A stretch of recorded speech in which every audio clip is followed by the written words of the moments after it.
आपको उम्मीद थी कि आज जब अखबार खोलेंगे तो चारों तरफ हेडलाइन होगी, मगर कहीं थी नहीं। कम से कम रिपोर्ट कुछ किसी शेप में रिपोर्ट होता, रिपोर्ट तो होना चाहिए था।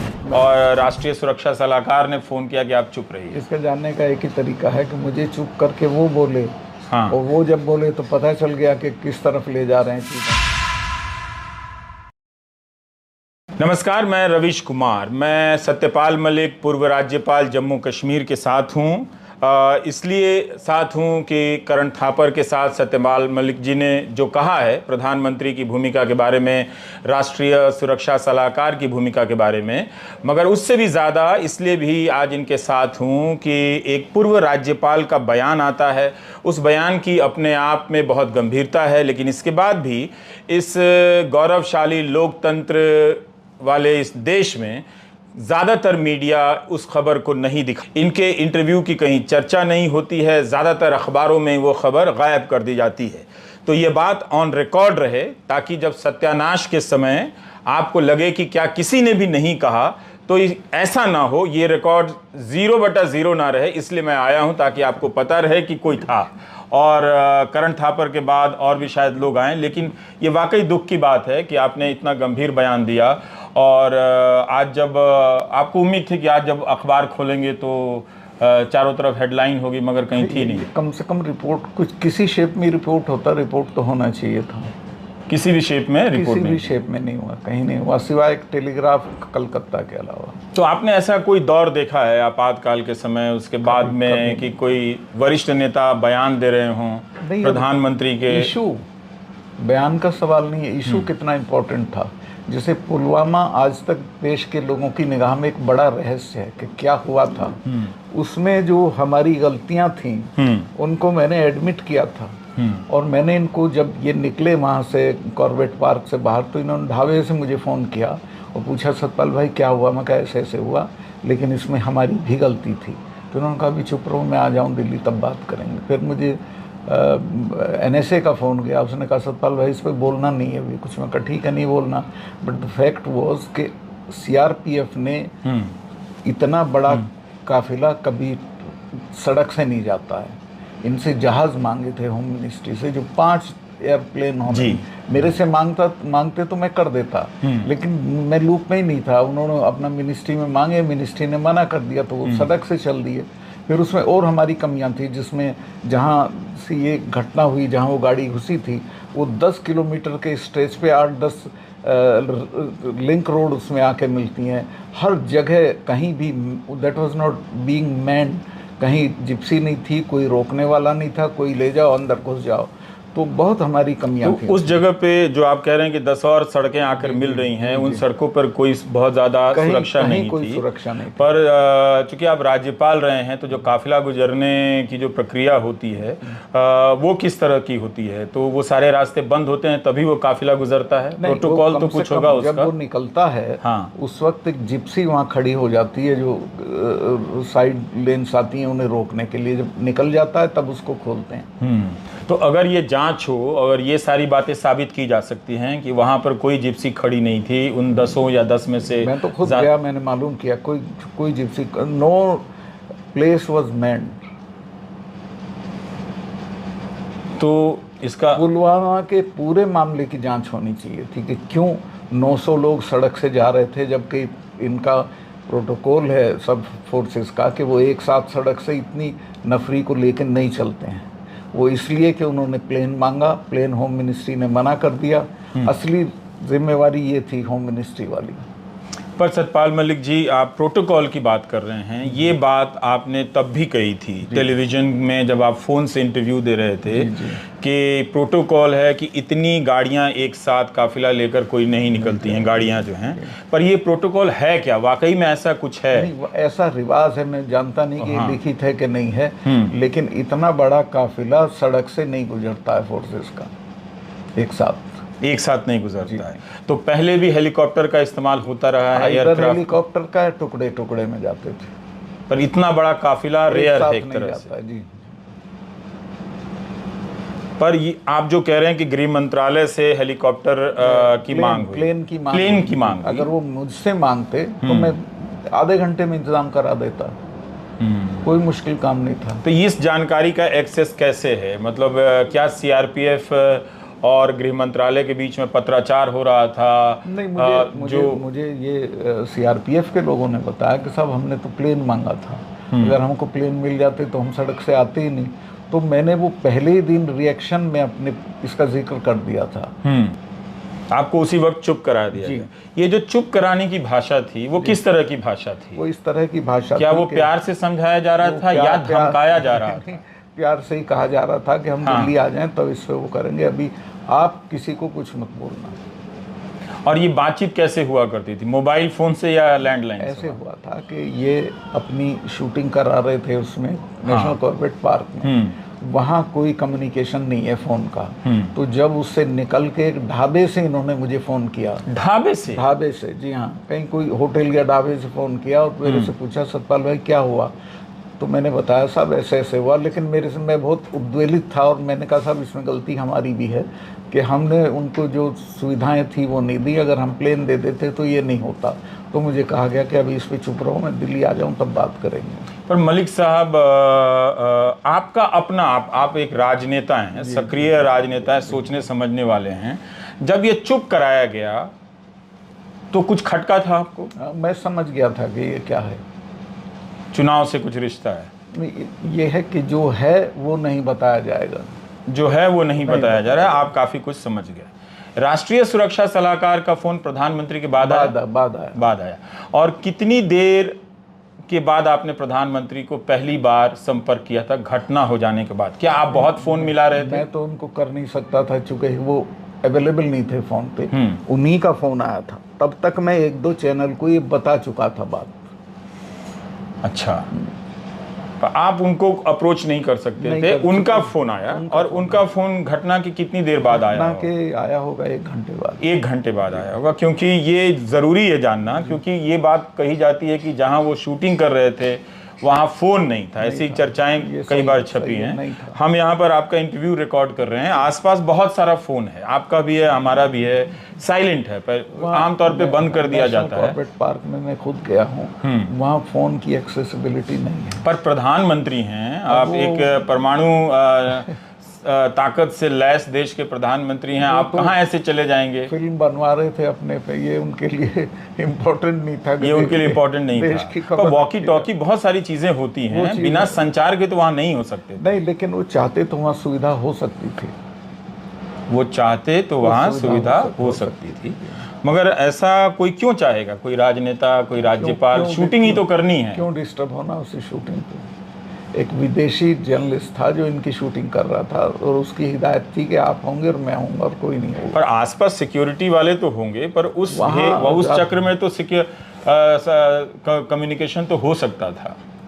अब मैं नहीं जानता वहाँ क्या थी, वहाँ आप नहीं जानते हैं, पर आपकी बातों से मुझे लगा कि काफ़ी कुछ जानना चाहिए, कॉल डिटेल से जानना चाहिए कि कब फ़ोन आया है, उन्होंने कितनी बार फ़ोन किया था? मुझे 1 ही बार किया बाहर निकलने के बाद। और उसके बाद इस मसले पर आपसे कोई दोबारा कोई बात ही चित नहीं? तो आके इन्होंने जो अपना स्टैंड लेना था वो ले लिया और मैं समझ गया कि ये, तो मैं चुप हो गया। और आपसे कोई फिर बातचीत नहीं हो रही थी? ये शहीदों के जो पार्थिव शरीर दिल्ली लाए जाने थे, उस प्रक्रिया में भी आपसे कोई बात नहीं कर रहा था? उसमें राजनाथ जी गए थे उनको लास्ट वो देने के लिए कंधा, उसमें मैं उनके साथ था फिल्म को कंधा देने में।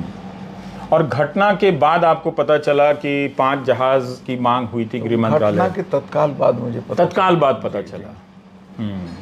लेकिन हम इसीलिए मैं रिएक्ट भी कर गया जब मेरी इनसे बात हुई। इन्हें पता चल गया होगा कि मैंने कुछ कहा, और NSA ने बताया होगा कि मैंने इस तरह का कुछ कह दिया, तो उन्होंने कहा नहीं अब चुप रहिए इसमें। पर सतपाल जी, एक सवाल है, मैं फ्रंटलाइन पढ़ रहा था, जो 1 साल बाद, घटना के 1 साल बाद उनकी रिपोर्टिंग है, और उसमें लिखा है कि 1 साल तक पड़ताल के बाद उन्होंने ये खबर लिखी है। उसमें है कि 13 फरवरी तक, मतलब जनवरी से लेकर 13 फरवरी तक 11 बार इंटेलिजेंस की इनपुट थी कि आतंकी हमला हो सकता है इस तरह का, और लास्ट इनपुट जो है वो 13 फरवरी का है। क्या ये बात सबके साथ जब ये बात शेयर हो रही थी तो क्या इस तरह की कोई रणनीति नहीं बनी कि हमें ये काफिला मूव नहीं कराना चाहिए? या काफिले के बारे में कोई इनपुट नहीं था, जो बोलते हैं वो झूठ बोलते हैं। असल में ये जो गाड़ी वाला था जिसके पास ये विस्फोटक थे, ये तो 10 दिन से उस एरिया में घूम रहा था। और ये पता था? ये इनको अगर पता था, इनपुट वालों को तो ये पता होना चाहिए ना कि विस्फोटक से भरी गाड़ी घूम रही है यहाँ। और ये पता था तो फिर हर लिंक रोड मैन क्यों नहीं थी? तो इसकी भी जांच होनी चाहिए कि वो इंटेलिजेंस इस तरह की गाड़ी घूम रही थी विस्फोटक से भरकर। इंटेलिजेंस फेल्योर थी हम लोगों की, जिसमें मैं अपने को भी जिम्मेवार मानता हूँ, जो कि अल्टीमेटली मैं वहाँ गवर्नर था। पर आप क्यों जिम्मेदार मानते जब आप उस लूप में ही नहीं रखे जा रहे हैं कि एक काफिला वहाँ मूव हो रहा है? मुझे सीआरपीएफ ने कुछ नहीं बताया था कि हम कहाँ से कहाँ जा रहे हैं। क्या ऐसा सामान्य तौर पर होता है कि ये फोर्सेस अपने आप से मूव करती हैं? राज्यपाल को नहीं पता चलता है कि 2700, 900 या 20-50 गाड़ियां मूव कर रही हैं? ये आपको पता नहीं चलता है? मुझे तो घटना के बाद पता चला। पर फ्रंटलाइन की खबर में एक बात और है, छोटी सी सूचना है कि 13 फरवरी तक इंटेलिजेंस के इनपुट आ रहे हैं कि आतंकी हमला हो सकता है, और 13 फरवरी को जम्मू कश्मीर पुलिस में फेरबदल होता है। अवंतीपुरा के एसपी को मोहम्मद जायद को हटाया जाता है। पर ये क्या कुछ इसको जोड़कर देखा जा सकता है? नथिंग, कुछ तो इसमें नहीं। मुझे पता होता अगर कोई रीज़न होता। पर ये फेरबदल किसके कहने पर हुआ होगा? इसमें कौन होता? गवर्नर की भूमिका होती है? फेरबदल की गवर्नर को जानकारी होती है। लेकिन होता है ये पुलिस के लेवल? पुलिस के लेवल पे होता है। पुलिस को भी इस सिलसिले मुझे नहीं लगता कि लूप में रखा गया था। सीआरपीएफ, आर्मी, ये सब लोग अपना वहाँ ऑटोनोमस काम करते हैं। पर सतपाल मलिक जी, हम इसके बाद इन सब की अगर रिकॉर्ड देखी जाए, आप जो बात कह रहे हैं, तो क्या किसी फाइल पे आपने कुछ कहा, लिखा, बोला कि ये चीज़ें हैं हमारे? कुछ तो आपने रिपोर्ट सेंटर पर भेजी होगी। कुछ नहीं बोला ना लिखा, लेकिन एक बार जब ज्वाइंट फोर्सेस की मीटिंग हुई उसमें मैंने ये ज़रूर उठाया था और इनको सीआरपीएफ के लोगों को डांटा था जी कि आप लोगों को ये नहीं करना चाहिए था इस तरह का। पक्ष में था कि इसकी थोरो प्रोब हो, लेकिन यहाँ से कोई चाहता नहीं था कि इसकी जाँच हो फर्दर, क्योंकि हमारा एंगल बदल गया था उस वक्त। एंगल बदल गया था। पर एक चीज़ हमने नोट किया कि आप पहले दिन से लेकर आज तक कभी पाकिस्तान को आप बख्श नहीं रहे हैं, उसकी भूमिका को आप कभी माफ़ी नहीं दे रहे हैं। आप ये बार बार कह रहे हैं कि पाकिस्तान चाहता था कि वो हमला करे, लेकिन गलतियां हमारी तरफ से हुई हैं। पाकिस्तान चाहता नहीं था, लेकिन इतना बड़ा एक्सप्लोसिव चाहता था कि नहीं, कोई इतनी तादाद में एक्सप्लोसिव बिना पाकिस्तान के यहाँ से लोकली नहीं प्रोक्योर हो सकता था। वो पाकिस्तान ने ही अरेंज कराया होगा किसी तरह से। और वो जो पकड़ा गया आदमी, जिसकी गाड़ी थी, मारा गया, पकड़ा के आइडेंटिफाई हुआ, उसके पाक कनेक्शंस थे। तो आपको, लेकिन मेरी शिकायत जिसमें आज भी ये है कि इसकी कोई थोरो इंक्वायरी नहीं हुई पूरे मामले। क्या आपसे, हम अखबारों में पढ़ते रहते हैं, आज भी कांग्रेस ने कहा कि 4 साल में जांच हुई या नहीं हुई है, क्या आप आधिकारिक रूप से जानते हैं कि ऐसी कोई जांच चल रही है? आपसे कुछ पूछा गया? कुछ नहीं। आपसे कभी कुछ नहीं पूछा गया कि आपके क्या इनपुट्स थे? कुछ नहीं। तो फिर ये जानने का क्या तरीका है कि प्रधानमंत्री ने आपको कहा कि आपके बयान के अलावा कि आप चुप रहिए, और राष्ट्रीय सुरक्षा सलाहकार ने फोन किया कि आप चुप रहिए? इसका जानने का एक ही तरीका है कि मुझे चुप करके वो बोले। हाँ। और वो जब बोले तो पता चल गया कि किस तरफ ले जा रहे हैं चीज़ों को। मैं उसमें फिर दखल नहीं किया। आप कर नहीं सकते थे या आपको लग रहा था कि कर भी नहीं सकता था? भाई, जब केंद्र सरकार ये कह रही है कि ये पाकिस्तान का खेल है, तो मैं उसमें कैसे दखल करता? देशद्रोह हो जाता मेरे पार्ट पे तो उस वक्त बोलना। तो ये वाला पार्ट जो आप कह रहे हैं, इसमें देशद्रोह नहीं होगा? वो लोग तो कहेंगे कि ये भी, फिर भी ये भी देशद्रोह है। मैं तो उसमें बहुत उत्तेजित और बहुत डिस्टर्ब था, इसलिए बोल गया था शुरू के झटके में। लेकिन जब मुझे कहा गया तो मैं चुप हो गया। तो आपकी तो फिर भी प्रधानमंत्री से मुलाकात हुई थी, या राष्ट्रीय सुरक्षा सलाहकार डोभाल साहब से भी मुलाकात हुई होगी, तो कभी इस तरह की बात आपने? नहीं, मैंने फिर नहीं छेड़ा। फिर नहीं छेड़ा, और उन्होंने भी कुछ नहीं कहा कि चुप रहना है? सीआरपीएफ डायरेक्ट इनके नीचे आती थी, ये जिम्मेवार थे, ये जो चाहे करें। अगर पुलिस, जम्मू कश्मीर पुलिस की फेलियर होती तो सीधे सीधे मेरे हाथ में था। पर आप जब मैं यहाँ आ रहा था तो मुझे लगा कि मैं आपके घर में एंटर कर पाऊंगा कि नहीं, क्योंकि मुझे लगा यहाँ ईडी वाले बैठे होंगे और आपकी जेब तलाश रहे होंगे। मेरे यहाँ किताबों के अलावा कुछ नहीं है मेरे घर में। किताबों के अलावा कुछ भी नहीं? कुछ नहीं है जी। अच्छा, बहुत सारे लोग कह रहे हैं कि मलिक साहब के यहाँ सीबीआई और ईडी वाले आनी चाहिए थी, अभी आनी तक तो आई चाहिए नहीं। थी। आ जाएगी। कम से कम वही आ जाते पूछताछ के नाम पे। पर आपसे एक बार पूछताछ हुई है, सीबीआई ने जो भ्रष्टाचार के आरोप लगाए हैं उस पे हुई, उसमें एक बार पूछताछ हाँ, हुई। और उस पूछताछ में मैंने जो जवाब दिया उसके बाद मुझे नहीं लगता कि दोबारा होगी।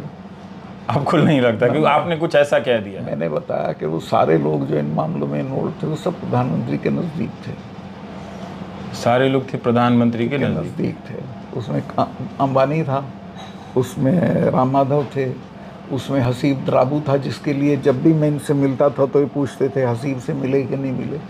तो खैर मैं 2-4 बार जब इन्होंने कहा तो एक बार उसे बुला लिया और ही केम एक दलाली का काम लेके आया हुआ था कि भाई आपने हमारा एक कैंसिल कर दिया पावर वाला, हम तो करा ही लेंगे लेकिन आप ही कर दें तो अच्छा, मैं तो नहीं करने का इसको। पर आप नाम ले रहे हैं, राम माधव ने तो आपके खिलाफ मानहानि का भेजा है, मुकदमा कर दिया है। ये मानहानि का भेजा है कि मैंने आपसे बात नहीं की। मैं तो 7 बजे क्या करने आए थे, ठीक अगले दिन जिस दिन वो कैंसिल हुई उसके ठीक अगले दिन सुबह 7 बजे आप राजभवन आए थे मुझे मिलने। क्या बात? इसका तो रिकॉर्ड होगा। हाँ, रिकॉर्ड है वो, उसे तो डिनाई नहीं कर सकते। तो क्या करने आए थे बताओ, क्या बात करने आए थे? पर आप इतना सीरियस लगा रहे हैं ये सारे आरोप, तो बाकी और लोगों पे भी पहले आप बोल चुके हैं, तो उनसे कोई पूछताछ या उनका कोई खंडन वगैरह तो ऐसे रूटीन आ ही गया होगा?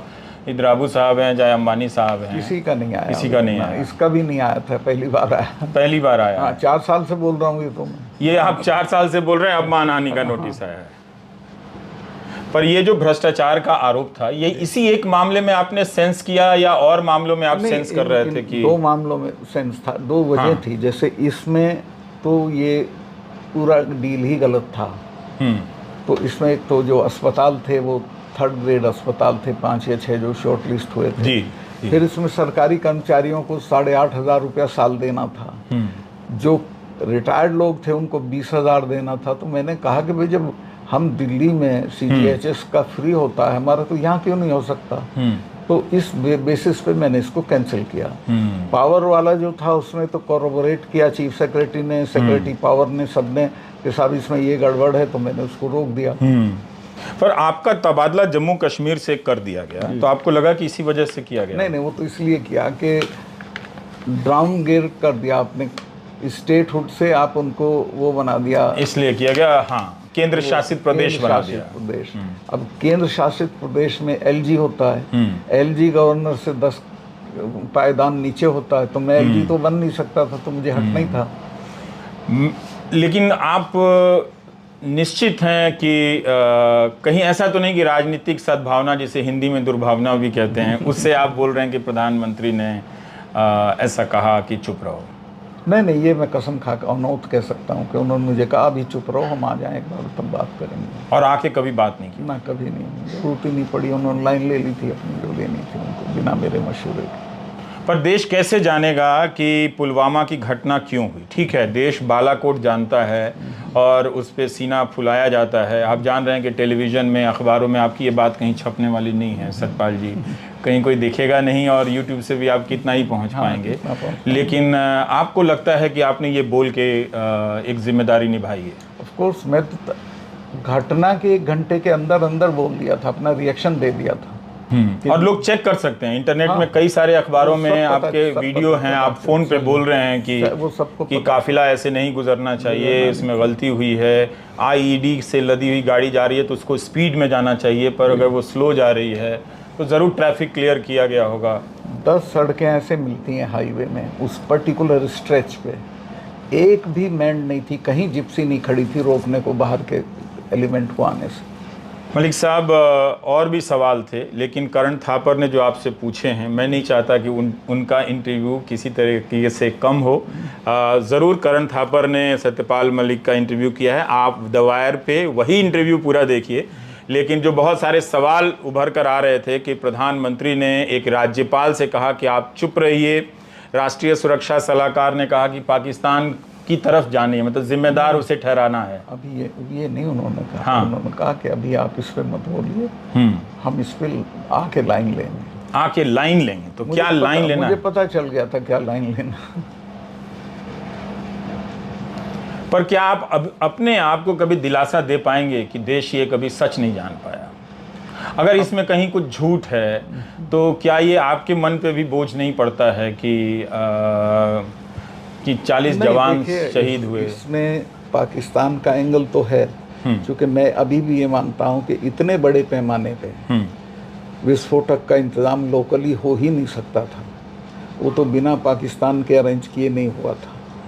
और जो उसमें इन्वॉल्व थे लोग जो बाद में भी पकड़े गए, वो सब पाक कनेक्शन के लोग थे। लेकिन जो हमारी असफलताएं हैं उनका तो हमको किसी को जिम्मेवार ठहरा के सज़ा देनी चाहिए थी, और उसका तो हमको अपने लिए महसूस करना चाहिए था कि हाँ, हमसे गलती हुई। पर आपके कार्यकाल में कभी आपकी जानकारी में काफिले को हेलीकॉप्टर या एयरक्राफ्ट कैरियर से शिफ्ट किया गया था? कभी नहीं मांगा गया। जब भी मेरे से मांगते तो मैं देता। मैंने मेरे समय में जम्मू के स्टूडेंट्स को कश्मीर आने में सड़क बंद हो जाती है, जम्मू कश्मीर। कई बार मैंने उनको वो दिए हैं एयरक्राफ्ट, विद्यार्थियों को इम्तहान देने आने के लिए। तो आपसे मांगते तो आप दे सकते थे? फौरन इंतजाम करता। पर इस एक बात पे आपका दिमाग खटकता है कि सीआरपीएफ को एयरक्राफ्ट क्यों नहीं दे दिए जाते तो ये होता ही नहीं।